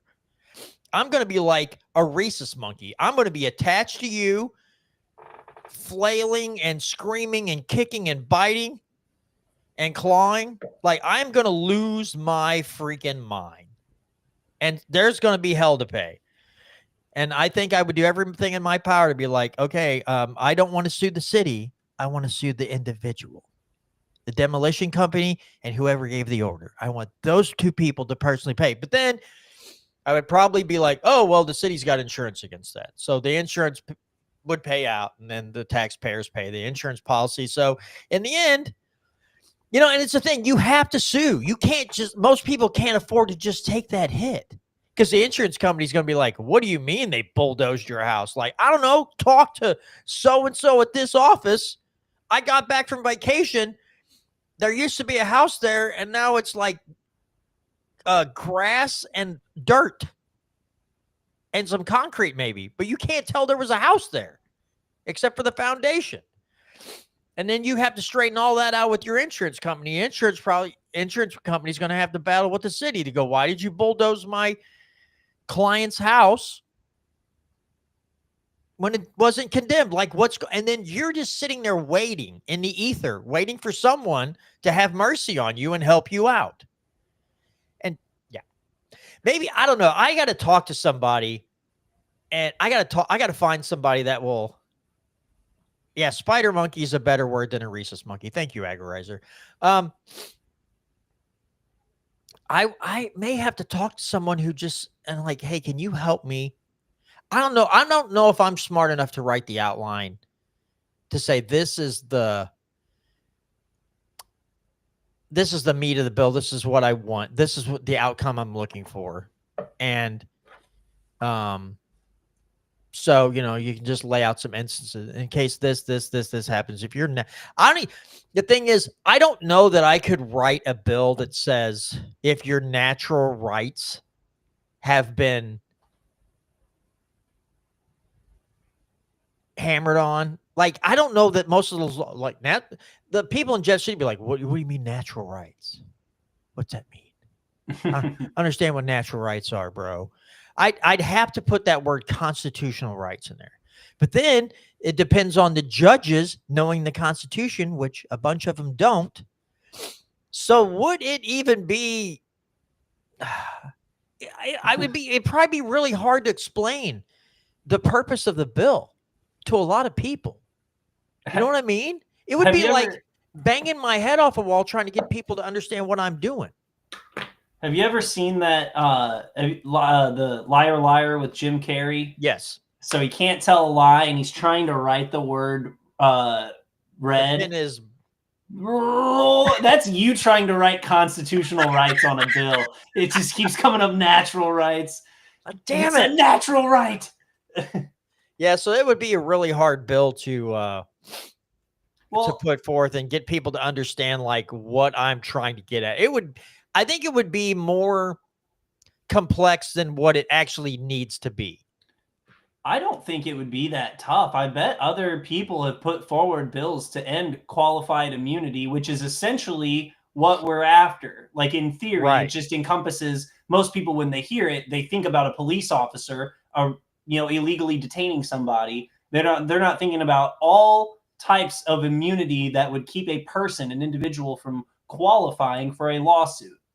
And so I think kind of like the SEPA bill too had a little bit of that, like but that one was more narrow focused for like specifically guns. But you had it where if the officer attempts to enforce unconstitutional laws, then the fines kick in and the penalties kick in. So you could have, it's there's the format definitely for legislation like that, but trying to get it through would be You think Patterson would take one look at that and be like, yeah, he'd have a trash can right next to his desk. And he's like, I'm going to put that in the very important folder down here in the very important bin.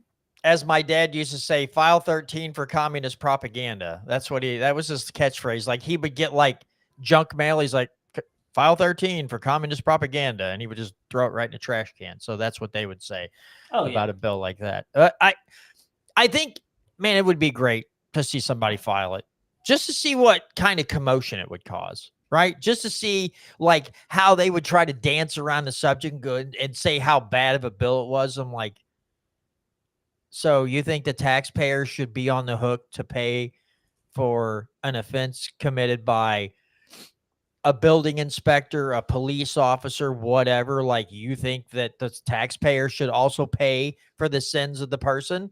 Like, you're going to have to lay out a really good reason why I should think that's the right way to do things.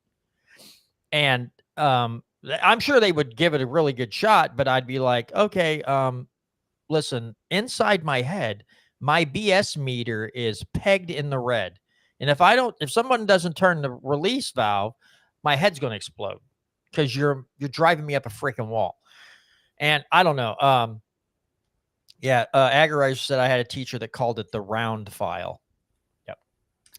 Yep, the old trash can, the old round file. But yeah, I think it would be really, really hard to get it to pass.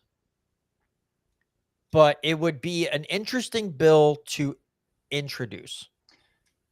They'll treat it just like Defend the Guard or any other piece of legislature that would actually benefit the people of Missouri or put a stand against, tyrannical government. It would just get it doesn't even get talked about. I'm going to contact Bryant Wolfen. I'm going to be like, hey, let's have a phone conversation. And I'm just going to throw something at you. You tell me what you think. And maybe so I could find somebody willing to help me just kind of like write a baseline and just take it up to Jeff City one day and says, and anybody willing to take this on just to see if I could get one taker, because I'm dumb and I'm not good at putting my thoughts into words. So they might look at it and go, did you have your grandkids write this? Like, no, that was me. Like, how old are you? 53. I know it looks like they have the education of a kid in Head Start, but I really mean it. I really want this to happen. So I would definitely need a lot of help. A lot of help. Let me tell you how the free market would definitely just 100% fix exactly with this Amazon thing. So let's say it's a private inspector and Amazon, private, like, private company. if the inspector came back later and said, "Oh, this building is not safe for earthquakes," actually, then what Amazon could do is purchase a higher level of insurance from their insurance provider on the building that would cover more earthquake damage, and then just let your employees know that the building is not safe from an earthquake. And then it would be up to the person working there whether they wanted to take the risk of working versus not being completely safe in an earthquake. That's how, because right now you've got a multi-million-dollar warehouse that can't be used. You've got 4,000 people out of a job and a company that's about to move locations. What would fix all of that is just letting the people make their own decision on it. Like, instead of condemning the building, let Amazon, and then if Amazon decides as a private corporation they don't want to be in the building that has that is susceptible to an earthquake, they could move out and someone else could move in who's willing to take that risk. And then you don't just have a massive building at a massive loss eating up taxpayer dollars. Like, as you said, because they're probably going to have to pay someone to maintain it and make sure vandals aren't coming in there, like the police, and probably Amazon's going to have to hire security until their lease runs out, or if they sell the building somehow. Yeah. So no, the free market alone could have fixed all of this. I mean, it still could. You just let Amazon make their own decision on the building and let the employees who work there make their own decision. People work in dangerous jobs all the time. People get, there are police officers who get shot on the job. There's just dangerous jobs. Electricians get shot working on power lines and stuff all the time. And so it's not like every job in the world is safe. You've just got to let people make their own decisions on what jobs, how much the money is versus how safe the building is. And if you're completely transparent about this building is not up to code for this, this, and this on earthquakes, then the employee could go home and, read more about it, see how often an earthquake comes through this area that would destroy the building, and let them make their own decision. But no, of course, we need big daddy government to come in. And even though they're the ones that screwed up the inspection, they've got to come in and tell you that you can't be in that building and that everything has to be shut down. Yeah, I mean, it's just oh man. Something else we were talking about earlier frustrated me. It was about, it's like when you give a company subsidies, that's giving them money for them to, when you give people subsidies or different entities subsidies, it gives them the opportunity to raise their prices because part of their cost or part of the cost of whatever they're servicing or their product is being met by the government. And then also the same thing when you have tariffs. It's not like tariffs are going to bring prices down and subsidies bring them up. Both tariffs and subsidies, whether you're giving businesses more money or taking away money from businesses, both of them cause the price to rise for the consumer. And so I didn't get to say that earlier. I wanted to say that before I forgot, is that any sort of government interference into business is going to cause the price to rise. Because the only thing governments can do is give out money or take money away. And when you do either one to a business and don't let the free market decide on what's good for the free market, then prices are going to increase for consumers. Yeah, it's again, it's amazing to me. It all comes down to education, though. I mean, I get it, but the amount of people who just don't understand how beneficial it would be if people could just make their own choices in the marketplace, like how beneficial it could be that they actually have the power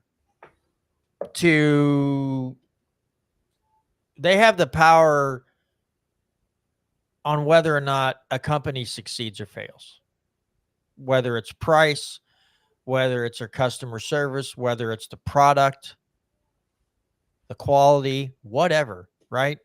They have the power to have a say-so, have the ultimate say-so in whether, it doesn't matter who it is, succeeds or fails. You don't have to have a bloated agency to figure out if a company's going to succeed or fail. The people are perfectly able to do this simply by transaction. If they don't like the service and they don't like the quality of the product, then they don't give them their money. They're not forced into government monopolies, and only if you get to be there to make these products, you'd have a way more broad expanse of choices. And then you, the consumer, are the ultimate arbiter of success or failure in that marketplace. You have the say so. You don't have to depend on idiots or people who are bribed or bought out or whatever, or politicians who trick you into like, we have to do something. This companies are going to cause monopoly. When in fact, government is best at creating monopolies, not the people. But man, I don't know. I just think it'd feel really good personally if I was the final, if myself, my family, and my friends and everyone else around me were the ones saying, we like this company and we think these products suck and they're overpriced. This company gives us a better product at a better price. We want them to succeed. And there's no one saying, well, you can't do that because if you eliminate this guy's going to create a monopoly. Like, no. We've made our choice. We feel like the guy that you're sticking up for probably lobbied a bunch of money to you. And so you're trying to get the other guy to go out of business, or you're going to create fair pricing rules, or you're going to create these things. I don't know. I just, to me, brother, it would just feel really great if I had the ultimate say so in what succeeded or failed in the marketplace. I think that would be pretty amazing. Well, and I think something that bothers me that a lot of this trope you hear, and I heard it a lot growing up too, is the whole like buy American thing. Like, oh, everyone needs to buy American for American jobs, America. But what I'm more concerned about is who is employing the most Americans. Like, I really don't care if the person at the tippy top, like the CEO, the executives, the people who make the millions and millions of dollars, I do not care if they're from America or not. And I hate to be that way, but I really only care about like what kind of value you're offering to the consumer and how many Americans are you putting to work. But like if you had someone who was making cars and the head people at the top were making millions and millions of dollars, but their owner was from America, but they were shipping jobs off to Mexico, and they were having like different parts and different pieces made in other countries. And then maybe even not having them fully assembled back in America for a couple jobs, then how does that make it better than, like, let's say a foreign car company who builds most of their parts and production in America and is employing a lot more Americans? Why would I care if the person at the tippy top who's already making those millions and millions of dollars, why would you care if they're American or not? Especially if they're using, like, if all the money's going through the corporation, so then they have the private jet, all of their cars are through their corporation, so they're not really paying any extra taxes. They're just, the one person makes a lot more money because they ship the jobs out, to another country, versus a foreigner who ships jobs here, who, like, different manufacturing plants in America. What does the buy American have to do with what's best for the American people?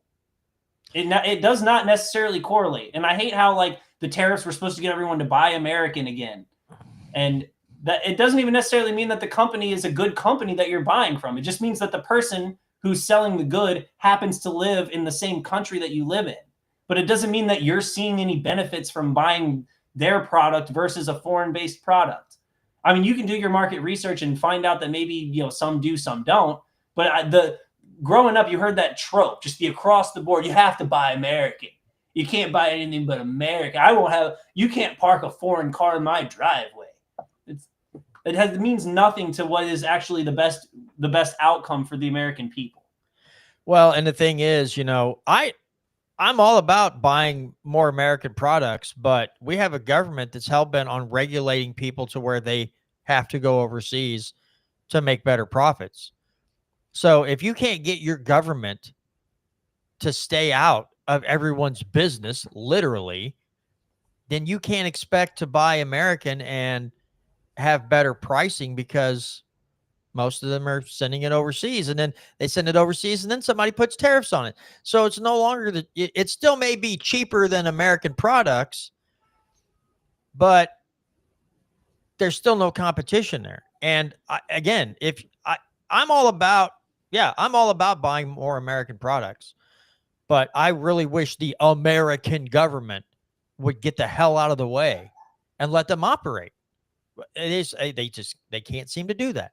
So you want, and the Democrats, they align with the unions, are like, oh, buy it here, build it here. Okay, the same people who want to regulate and they talk smack about the rich and the wealthy and everything else, and they want to regulate every business and continually add new rules and tax them more. Yeah, they're gonna go elsewhere. They're going to go across the border into Mexico.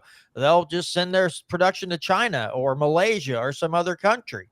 Okay, if you want to buy more American, people who are in unions and continually vote Democrats, then demand that your lawmakers quit regulating everybody to death.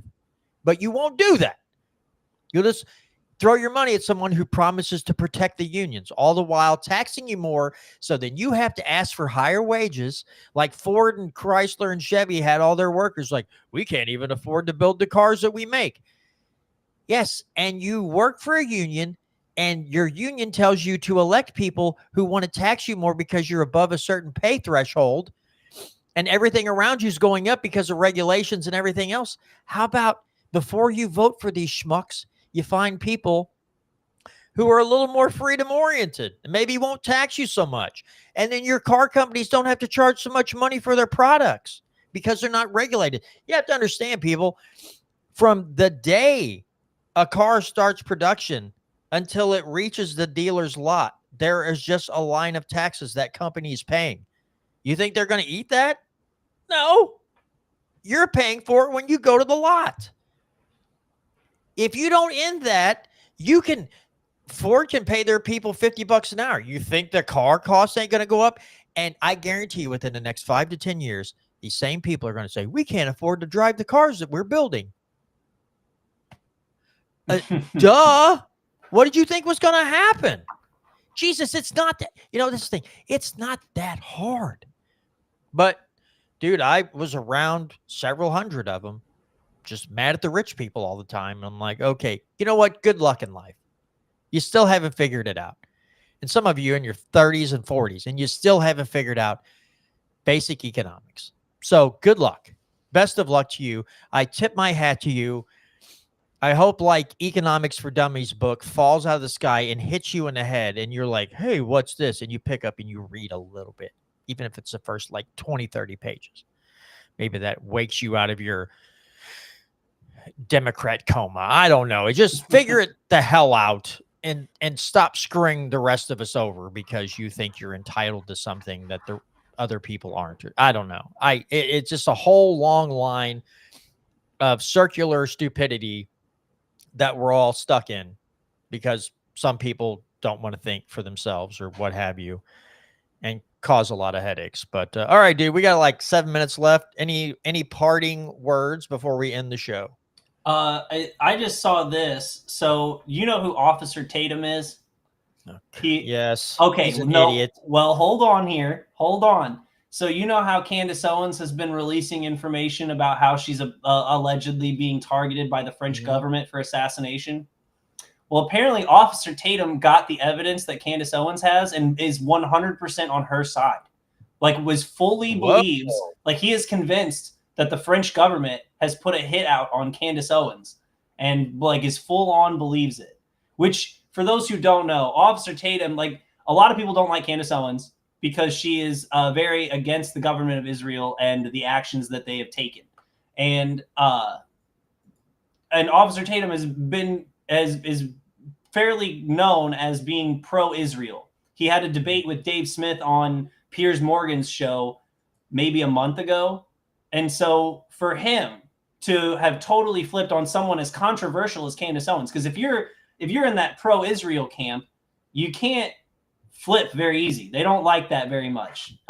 And so it's shocking to see someone like him willing to step up for Candace in this time and at this moment. Even if he believed it, you would think out of his self-interest. he wouldn't be promoting this type of thing. But he's apparently like all in on it. And she claims that she has evidence that this is French and Israeli tied.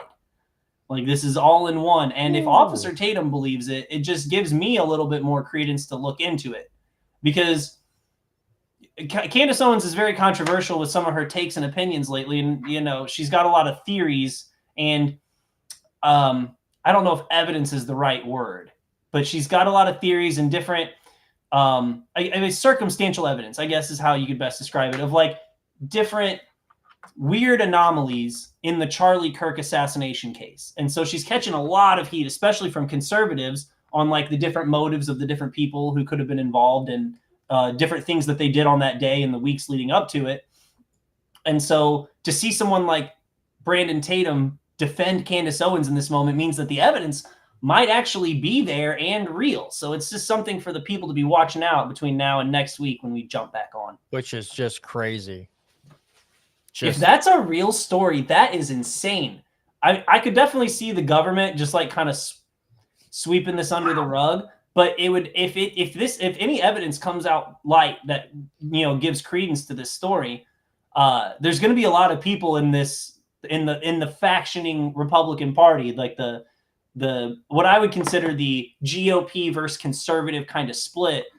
You're going to see a lot more people splitting off onto the conservative side if Donald Trump and this administration just doesn't care that the French government was trying to assassinate a private American citizen over her political commentary.